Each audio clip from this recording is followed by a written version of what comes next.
Hey guys, welcome back to Inside Marketing. I'm super excited today. I'm joined by Keith Lay, who's the head of marketing at Ehrmanns Wine. And Keith's been really kind enough to jump on the podcast today to walk us through his marketing journey, but also give us some insights to maybe some of the things he's seen change over the years, but also maybe get a bit of an insight into some of his predictions for the future as well. So, Keith, great to have you on. Thanks for coming on. Thanks for the invite. Pleased to be here, Josh. Absolute pleasure, Keith. So, Keith, look, where I always love to start these podcasts, if you don't mind, is do you mind give us an insight into your marketing journey from when you first started out in marketing, what world that was in, and almost like walk us down the path of getting us to where you are now, I suppose, in your role of head of marketing at Ehrmanns. Yeah, certainly. Well, I'm very old, so my marketing journey started really, I guess, in the mid 70s, in the sense that um, I was always interested in advertising, um, Yeah. and watching the ads on TV. And back in the sort of 70s, many people sort of say that was the golden age of advertising, sort of TV advertising. Um, there was a lot of money around, margins were significantly higher back in those days. So quite a lot of time was spent on that.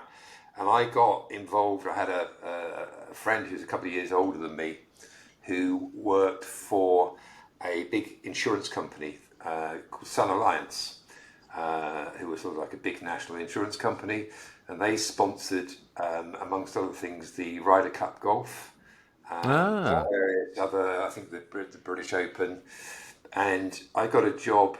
I was about 17, so 1977. I got a job working in the summer, and went to things like the Ryder Cup and helped put all the banners up around the course.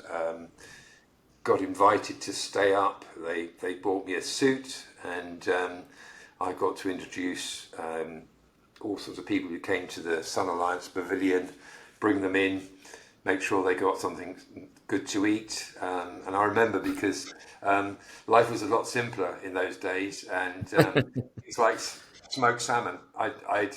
I'd probably heard about, but I'd never seen. And I saw this amazing food, and I asked the guy who sort of ran the whole thing, what did you call this? And he said, well, we're the marketing department. So that was the first time I was able to sort of connect with sort of advertising and this more broader subject of marketing. Roll forward, into my mid 20s, I did what was then called a business studies HND. I did various jobs, but actually was very lucky. I was a teacher in France, teaching English. Oh, no way. Yeah, and I came back for a holiday, bumped into an old lecturer who said, "Oh, you were quite interested in marketing. There's this company called Grolsch, and they want a marketing trainee assistant sort of job." And that's how I got into marketing. Applied for the Wow. job, and was lucky enough to actually get the job, and that's what kicked off my sort of, I would say, almost my apprenticeship. So that would have been I was about 24, I guess, 1984, Yeah. maybe 83 when that happened. And so starting off at Grolsch then, like, what did marketing even look like, back then? Because obviously we're not talking, Google ads, social media, email marketing, those kind of things, right? What did a marketing kind of operation look like in those early Okay, days? so there are some things that absolutely haven't changed, and then there are some things that have, I suppose, dramatically evolved rather than necessarily changed. So the first thing is that the principle of marketing and branding hasn't changed at all. Yeah. It's about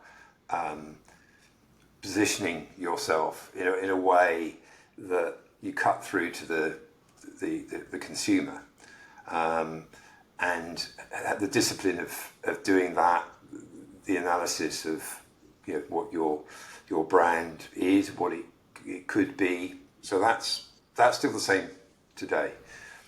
What's different is, of course, is the tools that you can use. So you mentioned Google Ads, social media, etc.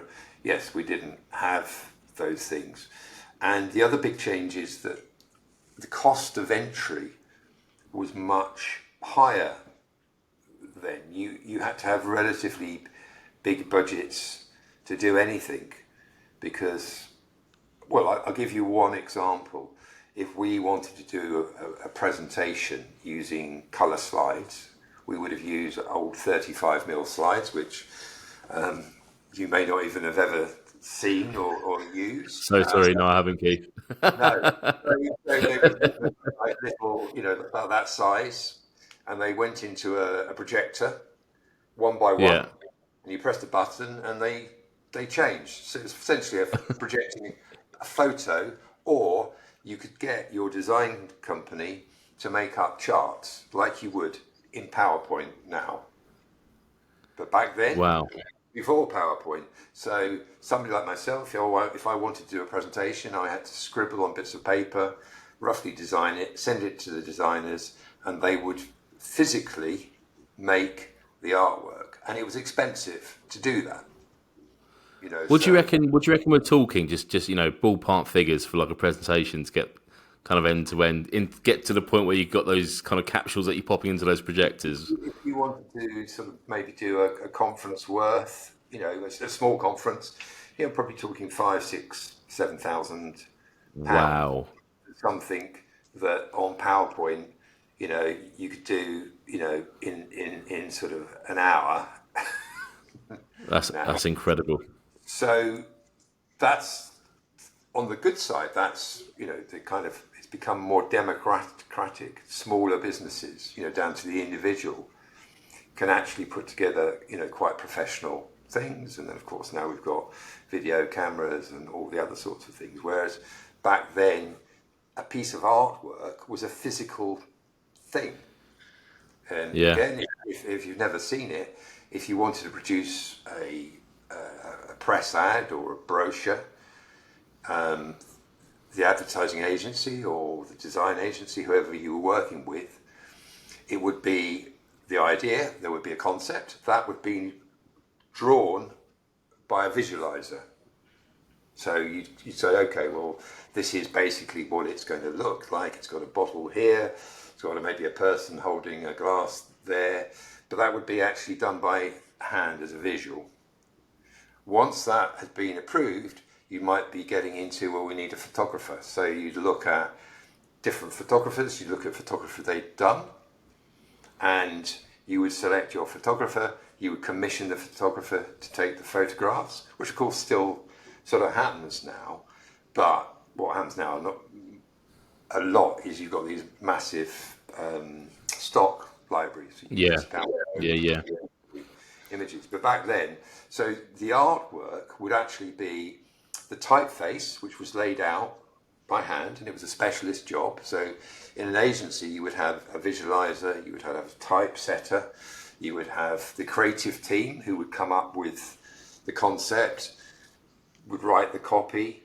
This would all be put together, and if you imagine, like a laptop, you'd open up something that had a cover on it, and inside would be the different layers that you had to look at, and as a client you had to approve. And if you wanted to change something at that stage, it was expensive. Yeah. Very It's one way to get a project finished, right? Now, why drive me mad? Because people forever changing things. I'm sort of saying, and I sound like an old man, I go, listen, back in the day, back then, you couldn't do that. Well, you could, but then they'd send you a bill, and somebody had to take a little knife and take the lettering out, replace it with the right word, or if you didn't like the photo, you had to do the photo shoot again. So those things, I guess, changed. I guess the first time I saw a Mac, and I can remember it vividly, was around 87, 88. Really? Yeah. And so in terms of the actual activity then, was it kind of like, obviously, what I suppose we would refer to now as more traditional marketing, activities such as events, billboards, maybe even yellow pages. Not really, maybe, Well, no, I mean, we did TV advertising, and so TV, of course. and TV, and we spent, again, to give you a sort of a feel, the budget on Grolsch, and I worked on Grolsch for about 9 years. So I started in '84. By about '87, '88, we were spending something like £250,000 making a TV ad. That was just making it. That's just making it. So not even. Yeah, Wow. and it was you'd be spending another £2 to £3 million on television airtime. But that would be pretty heavyweight. But if you look at some of the top film directors, Ridley Scott, for example, he cut his teeth on making TV adverts. I worked with a guy called Martin Campbell who went on to direct one of the Bond movies. Can't remember which one, but so it was a serious business Yeah. in that sense. So, and of course, that's people still making TV ads. That side of it hasn't changed. But what has changed, of course, is all of the other things, the digital side of things, which have come into Yeah. play, in the last, I guess, 20 years or so. And dare I ask as well, so just in terms of lights, I mean, let's just take that TV campaign you were talking about. So was there back then, was there like an ROI measurement to that, or was it more just brand positioning, make sure that consumers know who we are? And if I suppose the overall sales of the organisation in the UK was growing, then great, big tick in the box. Or was there any kind of expectations around measuring the success of what you were doing? Yeah, there's sort of two things which I think again still holds true, and perhaps even more so, because I think unless you are in the big brand business these days, sometimes unless you're working maybe sort of you're selling online, so you're getting a direct response. But if you're a Yeah, brand and you're not selling directly online, you're selling through supermarkets or whatever. Obviously, you can see the sales, but you'll see the sales from a national position because Tesco's, for example, will place an order, and you think, well, that's great, that's a good order. But there's always been sort of market research sources. And there's a company that exists today, which existed back then, called Nielsen. Nielsen is a global company, and they measure absolutely everything that is consumed. You can buy a report, and if you look at, and we buy that data for wine. So wine is one of the most complex categories because there's up to sort of 14,000 SKUs, single known units, on sale in the UK. And you have different varieties, Merlot, Malbec, Sauvignon Blanc, you have different countries, all the brands. yeah, An enormous data cube. But they get that data from the supermarkets. So they read it straight from the tills, if you like. So it's quite accurate. We used to buy similar data from a company called Stats MR, which was sold to Nielsen subsequently. But that, in those days, it was based on samples. So they would sample, and then they would, use sort of weighting and all sorts of other techniques so that you could see. So we'd get, instead of a nice report on a computer screen that you could run pivot tables, etc. on, back then you'd get a massive printout of all of the data, and some poor sod, often me or somebody who worked for me, would have to go through the data, and you would analyse it according to what you were trying to look at. But you could buy it by what TV region, so you could see where you oh, I were see. advertising, where you weren't advertising, and of course you expected, and that was some of the measure, you expected to see. So you could see, okay, the Tesco's have ordered more, but the reason they've ordered more is they're selling more in the London region or in the southern region, and maybe in Harlech, where we're not advertising, we're not doing so well. So that's the way, one of the ways you could judge it. And of course, the other way is that you measured the TV campaigns. There were targets for how many ratings you expected to buy for your money, and that would be be reported on, and you would judge the sort of the buying team, whoever bought the media on your behalf. You would judge them on the basis of did they hit the TV rating points for that campaign. That's Yeah, fascinating. it was the same, but it's much more sophisticated now, and the data is very Yeah. accurate. And so, at what point did you start to notice, like, I suppose around the kind of dot-com boom, but at what point did you notice real kind of shifts from maybe what would be described as I said, the more kind of traditional techniques of marketing, TV events, all that kind of stuff? At what point did you start to notice the almost sort of the tipping point from where actually we want to start taking this online stuff a bit more seriously? Well, I think I'd probably go back to the Mac actually, because and I say I can't, I've got a terrible memory for exact dates, but let's say around 1987, I remember having a Yeah, conversation because I ran the marketing department. By then I was set up a department, and we were doing a lot of work in London with the advertising agency, which was very good but very expensive yeah, to work. I mean, from memory, we paid them a fee of £250,000 a year to work on the brand. So, and we wanted to do what we call some trade work, where the level of creativity, whatever, we wanted things that were a bit more, bits simpler, quicker to do, and cheaper to sort of execute. So, like a trade press ad or a product page or something like that. And I asked somebody in my team to go and look at local agencies around the sort of Southampton area, because we were based in Andover at the time. And he came back and was hugely excited. He said, "You got to come now. You got to come now." And I said, "Well, what is it?" He said, "I've just seen this thing called a Mac." And I was like, "Okay, what's that?" He said, "Just get in the car with me. We're going." And we went to an agency called Mark White, who were around for many years, and they were based in Eastleigh in the end. And we went in, and Mark White and his team, they bought one of the first Macs, and I think it was something like 20 wow, grand. Don't quote me, but it was a lot of money. And we stood in front of the screen, and he had a design on the screen, and my colleague Neil said, "Make the background change colour." And so the guy did that, the background changed colour, and we all got down on our knees and prayed, because we'd never anything like that, because you never saw the finished item until it was printed or broadcast.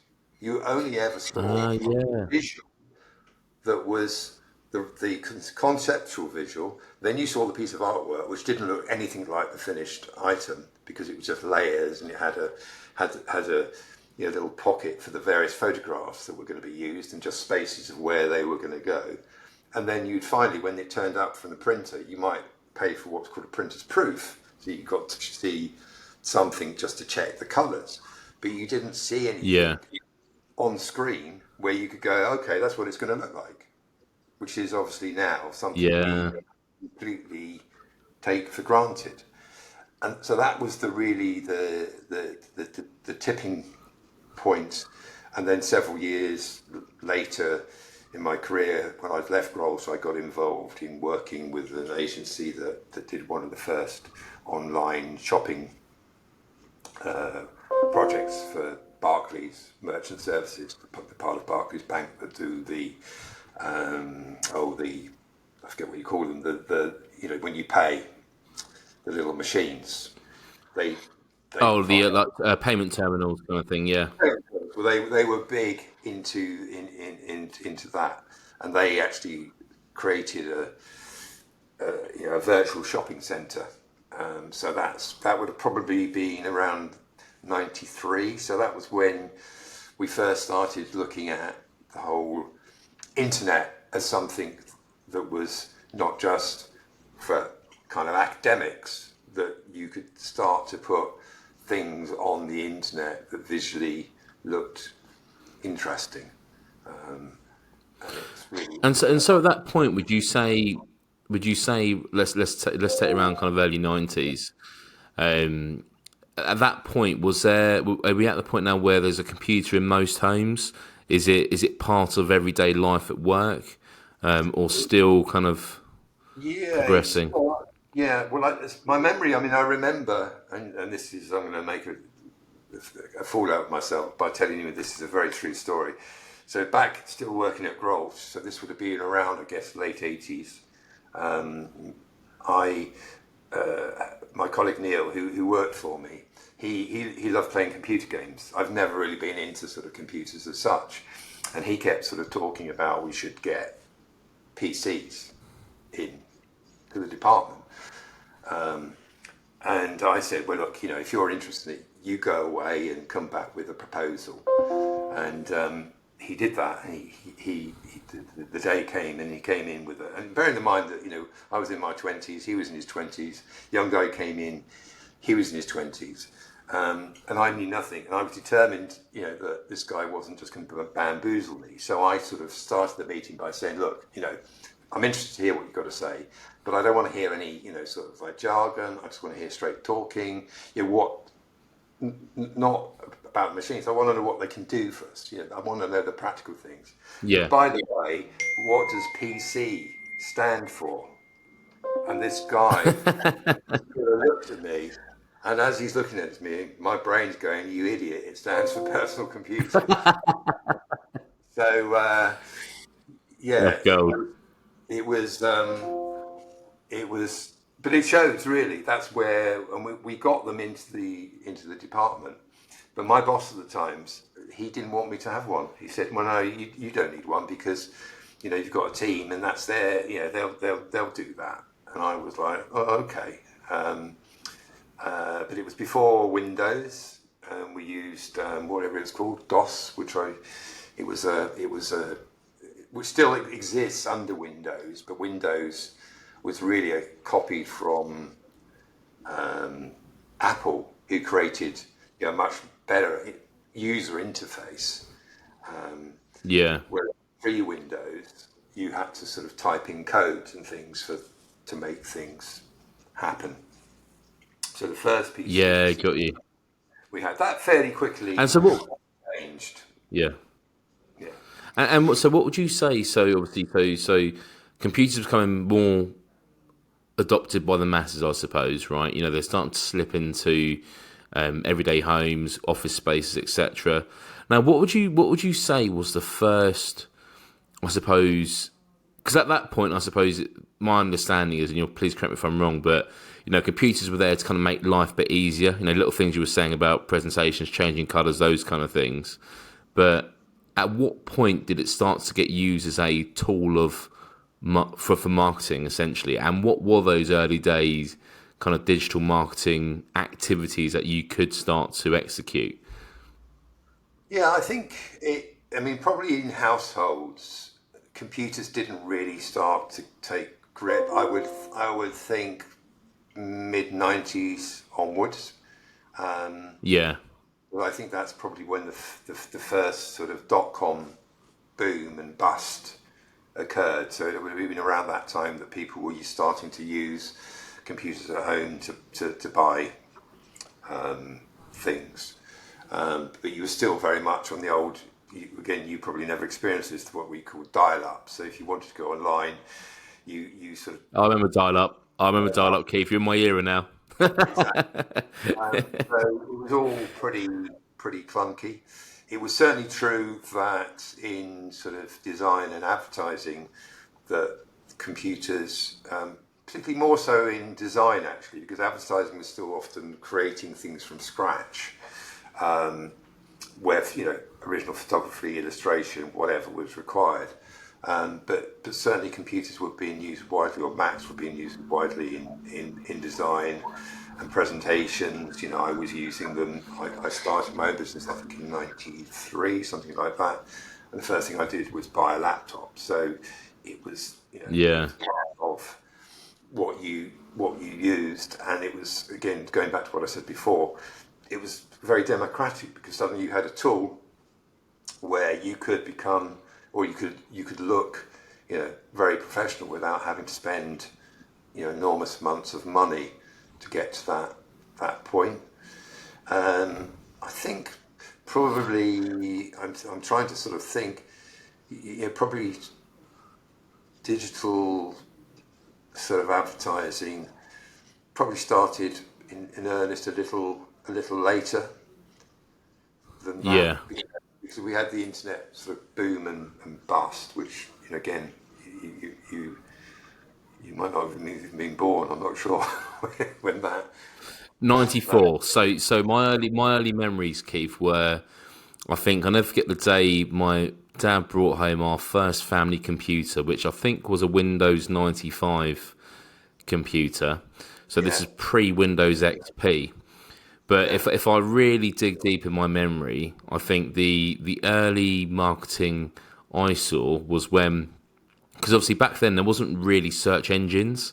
You used to go kind of straight to you used to go directly to a URL if I was right, and that's yeah, why many businesses, I was speaking to one of our first ever clients was a commercial cleaning company, and he was going for a website redesign and build with us, and I asked him, his domain, and he sent me an email with about 40 domains he owned, and it was yeah, all like commercial cleaning, South Coast cleaning, and various kind of like different yeah, variations of that. And I asked him, I said, why have you got so many domains?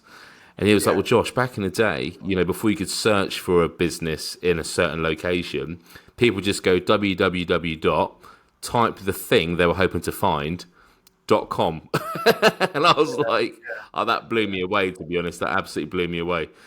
yeah. Well, also, like, even then, like, I mean, I guess there still are, but I mean, good Google that's good timing, actually. He picks up a Oh, yeah. Google mug. Uh, other brands are available. Google was not, clearly as dominant as it was then. So it was. I mean, I don't know that Wild West is the right word, but it was certainly much more Yeah. unsophisticated, in terms of the things that you But could but do. how was your world changing, Keith, throughout all this? So, I mean, let's kind of like let's fast forward to kind of like early to mid kind of noughties, I suppose. Like, is your understanding of, I know we spoke about the basic principles of branding, positioning the brand, etc. But is marketing almost a world at this point, which is just being almost like someone's pulled the pin out of a grenade, rolled it into a marketing operation, it's exploded, and everything just needs to be built again, or everything needs to be rethought about how we approach things, or are we kind of, yeah, Yeah, I think what is changed, because people often talk about traditional advertising, posters, press, TV, and social yeah, media, as if they're different things. Well, they're not actually. They are mediums, communication mediums. yeah, Um, and there was a time, and I can't remember the date, but I remember being invited to debate. It was the thing that was posed was something like, the internet will effectively wipe out traditional advertising. You won't need to do traditional advertising. It'll all be online. It's sort of this modern, brave new world. Actually, what's happened is that it's just got more and more challenging, because if I go back to when I started, if you wanted to reach a mainstream audience of men that drank beer, you could go to the TV channels and say, okay, these are the people that I want to reach. And they would say, okay, we can do that for you. We can reach, 2 million men who drink beer. You will have to pay a premium because we're only allowed to run one beer commercial per commercial break. yeah, But we reach those people. And so that's what you did. Now, you fast forward now, there are so many different ways, and the audiences are so fragmented. So, other than, you know, big occasions on television, if you want to reach audiences en masse, it's very difficult. And one of the challenges with social Yeah. media is that whilst it's very visible, you can see, if you're running a campaign, you can see sort of how many followers or likes you've got. But you're competing against everybody, not just brands. Yeah, it's true. With influencers, you name it, people are out there. So cut through is extraordinarily challenging, and it's one of the Yeah. sort of myths actually about social media, that it was going to sort of somehow make it easier. It doesn't, because everybody can do it. Yeah. And the only thing that hasn't changed is that we've all only got 24 hours in our day. So there's only so many things that we can absorb and look at. And I can't remember the numbers, but even back in my early days, there were figures about how many commercial messages the average person would see in a day. And it's an enormous number. If you count, you're walking down the road, you see posters, you pick up the newspaper, Yeah. you flick through your magazine, etc., etc., etc. Well, now put that on steroids, and you've got the modern world where people are continually sort of scrolling through their feeds. We call it doom scrolling, Keith. Doom scrolling, where you scroll without any means to an end. Yeah, because it's a bit of a rabbit hole. But if you're trying to cut through, one of the debates we often sort of have, and we've never really found a satisfactory answer to this, is the investment in sort of social media, and we do social media. Does it actually deliver what the sort of the return on investment? Because in crude terms, I could put on one of the oldest forms of advertising is, sandwich boards. You've seen sort of people walking down the street with a board one side and the board the other side. You see Domino's still do that. Domino's still do it. You go down Oxford Street, people still do that. Well, I could walk down Oxford Street with a message on and probably get more people to see it than I can if I do a post on social media. Yeah. An organic post for a brand. Yeah. Because quite simply, there are not only thousands, hundreds of thousands, millions of brand owners trying to reach those people, and Yeah. So it's some fantastic tools, but it doesn't make it. It's got harder, in my view. It's got much harder. Yeah, I totally agree with you, Keith, and I think I suppose even in my early days of using social media for marketing, I mean, if I take Facebook specifically, I always refer to Facebook's glory days for organic. Probably around maybe 8 to 10 years ago now, because let's say you had a Facebook page with, for argument's sake, 100,000 likes. You could post anything, regardless of the quality of the content, but you could probably bet your bottom dollar you reach a good percentage of that following. But then obviously, maybe the powers that be at Facebook, obviously now Meta, were like, well, actually, hold on, the only way we can actually make money is through advertising. So we want to make sure that when people are posting stuff, it's especially businesses, it's reaching as the least amount of people as possible, because they want to reach these numbers. They have to put their hands in their pocket and invest in some Facebook ads, I suppose, But when you mentioned about the whole, like, how it's got harder, I can completely see that, because I suppose when you're talking about TV advertising, back in the day, obviously the barrier to entry was quite high, right? Like what you were saying about the budgets. Yeah. But like you said, like realistically now, there's no barrier. If you can make a Facebook page and make a half decent looking graphic and post it, you're in. And then if you start spending money on ads, you it's kind of down another layer. So I suppose like so that's kind of like early noughties moving forward. So yes, social media, yes, we spoke about Google Ads, etc. But in your mind, do you still think traditional advertising is effective? And A is question one. B, do you think even brands that maybe have a more weighted towards online marketing these days should have a traditional focus as well? Because I'd be intrigued to hear your views on that because I still believe there's some activities in traditional world, I suppose, which are highly effective. Yeah, I think the marketing mix, which is what we're really talking about here, is really important. And the first thing I'd say about the Yeah, marketing mix is it's not very scientific. One of the sort of the skills I think you need in marketing is a certain intuition about what you're doing. And the way I would sort of describe it is that it's a little bit like cooking. You've got lots of ingredients, and you've got to be able to make your own recipe because there is no, I mean, there are some quite theoretical books about marketing, but they don't yeah, bear too much resemblance to the sort of the practice of marketing, which is essentially saying, I've got X amount of money to spend on this brand, and I've got these customers. These customers are demanding that I do these certain activities, so in-store promotions or whatever. But also, I want to do other things. How can I spend that money? And then you can open the floodgates because once you start to have a brand that is reasonably successful, you are bombarded all the time with offers.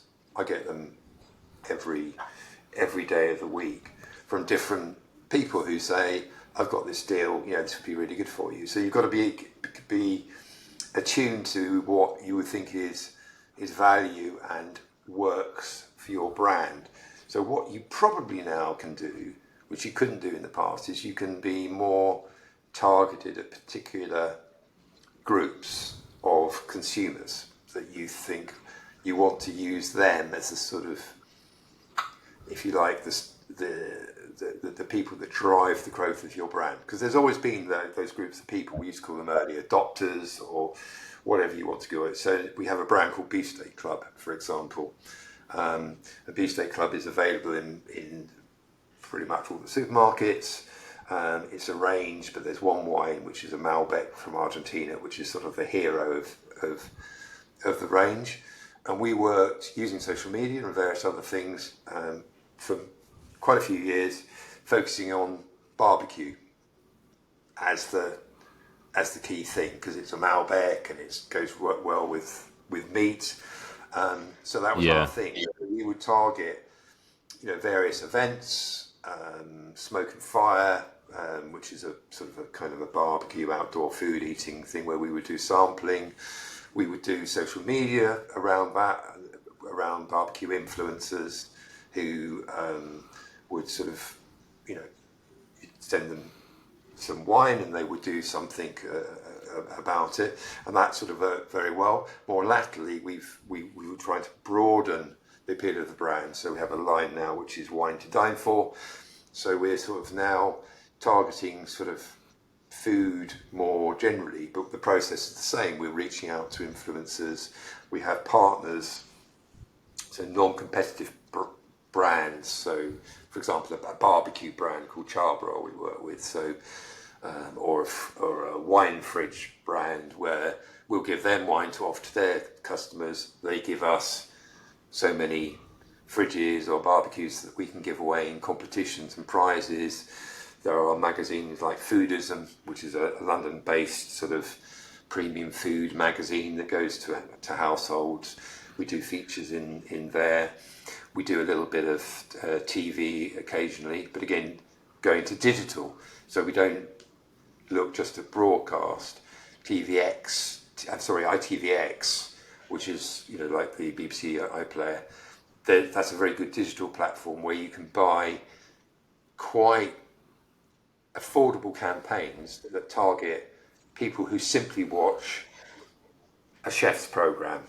So reruns of Gordon Ramsay or whatever, which if you were buying on broadcast when it first came out, that would be really expensive. So yeah, it's more complicated, but there are lots more ways of spending your money, and you've just got to judge, and it is only your own judgment because yeah. you can never sort of do a nice sort of chart to say we spent this amount of money and this is what came out. Because the other thing about marketing is it's not just about the result you get today from your spend. It's like investing in the bank. The more you do it, Yeah.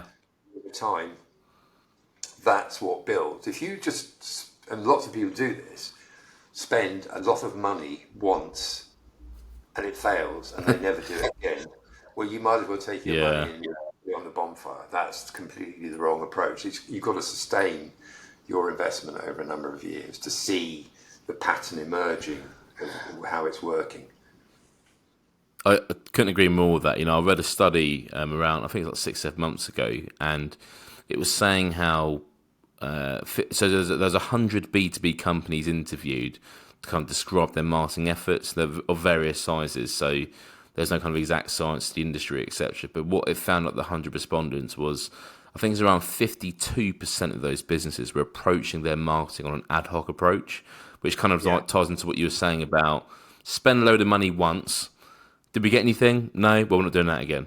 And it's almost like, and then it's almost like a diminishing kind of confidence when it comes to marketing in general, which is interesting because, like, one thing I think is quite interesting, like from a more traditional world, I suppose, is like, direct mail years ago was far more prevalent than it is now, right? I remember waking up on a Saturday morning, I go down to the front door, you'd have a Yellow Pages, you'd have a Thomson Local, the Royal Mail would have dropped off the post along with about 1 million flyers for various different things. And obviously that slowly kind of like got less and less and less over the years. And when we had a little thing where we're a digital marketing agency, obviously, as you know, and we send out a load of brochures in the post, which is not very digital, right? But the theory was, well, everyone's moved away from doing it, so it's no longer saturated. So I don't know about you, but when I get a letter these days, I'm like, oh wow, who's that from? So we kind of thought we'd do that. But it's interesting what you say, because we've had people ring us who we sent a brochure to a year and a half ago, and because the consistency piece has always been there, always sending the brochures month on month on month on month. And you're so right. If we were being short sighted of how we kind of reviewed the success of that, we would have stopped it ages ago. But because we get these calls from people who are receiving them now, but also people who received it 6 months ago, 8 months ago, a year ago, it's like actually you do need some belief now and then, right? That things will kind of work out. Yeah, I think it's very important. I think again, what we're talking about is sort of the mediums, so whether it's physical or it's digital, whether it's, broadcast or whatever. So you've got the mediums. So I just need to get rid of. No problem, Keith. You need to get the the, the medium and the Mediums. message.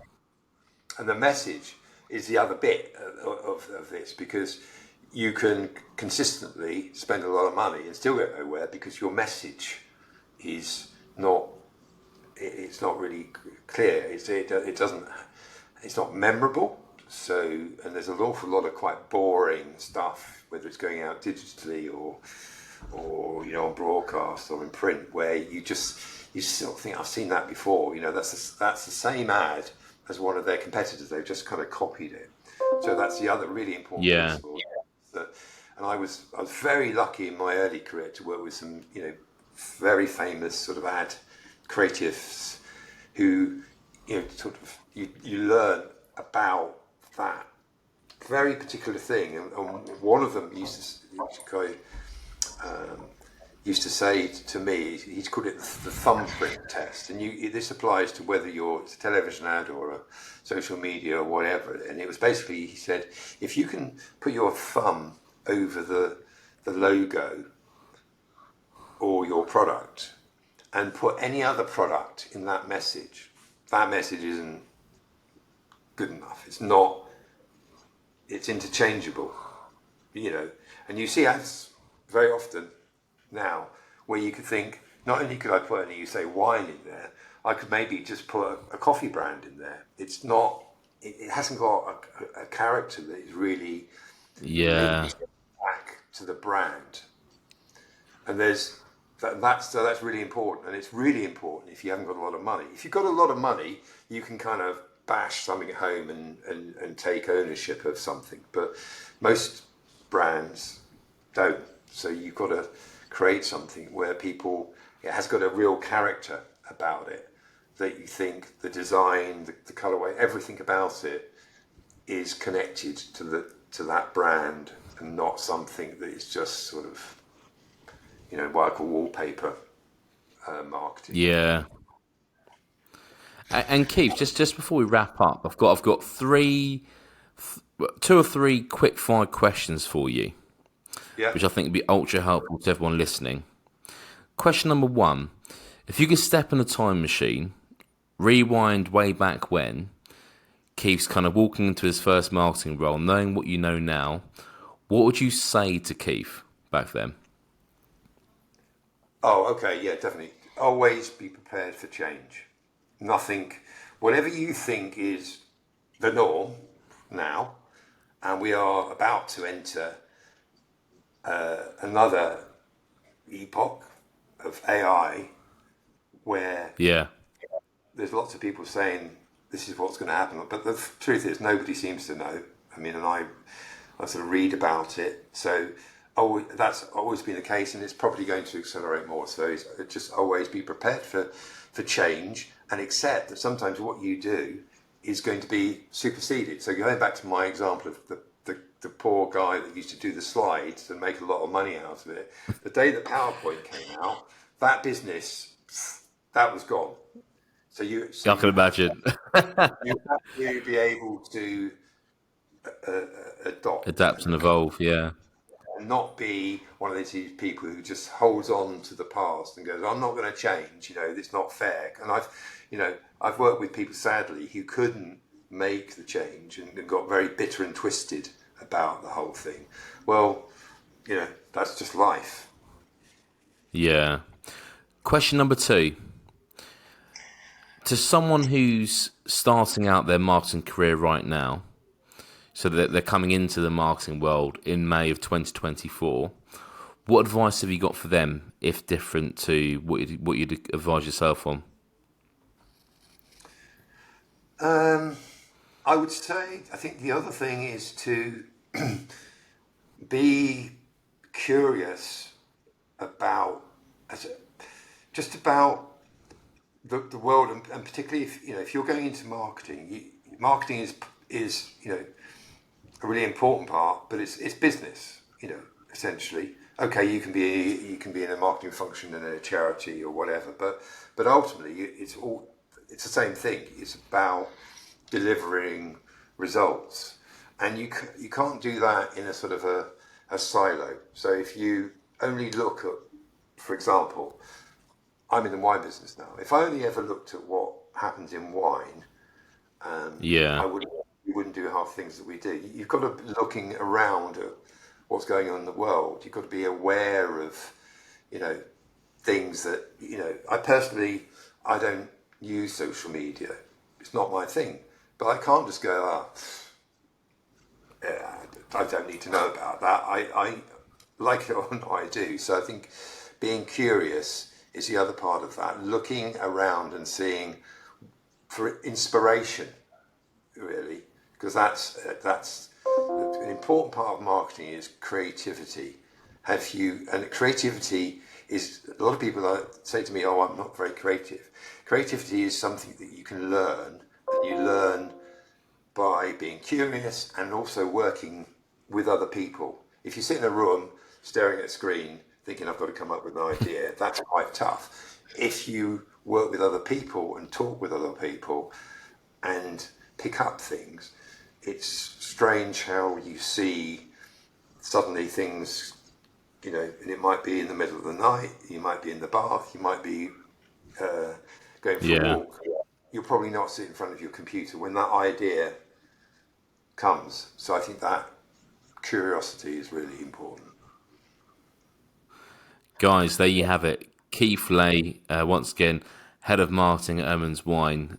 Phenomenal story, by the way. And I think what I love so much about that is understanding how this world of marketing and advertising has evolved over the years, and how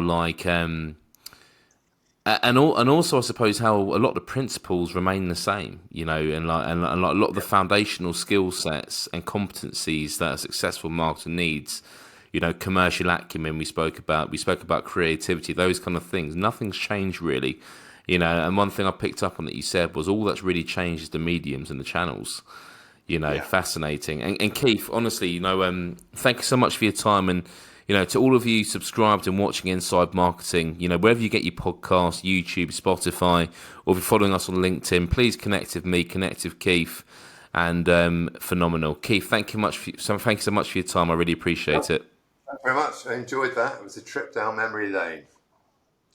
Thanks. Thank you. Take care, guys. Wish you all the best.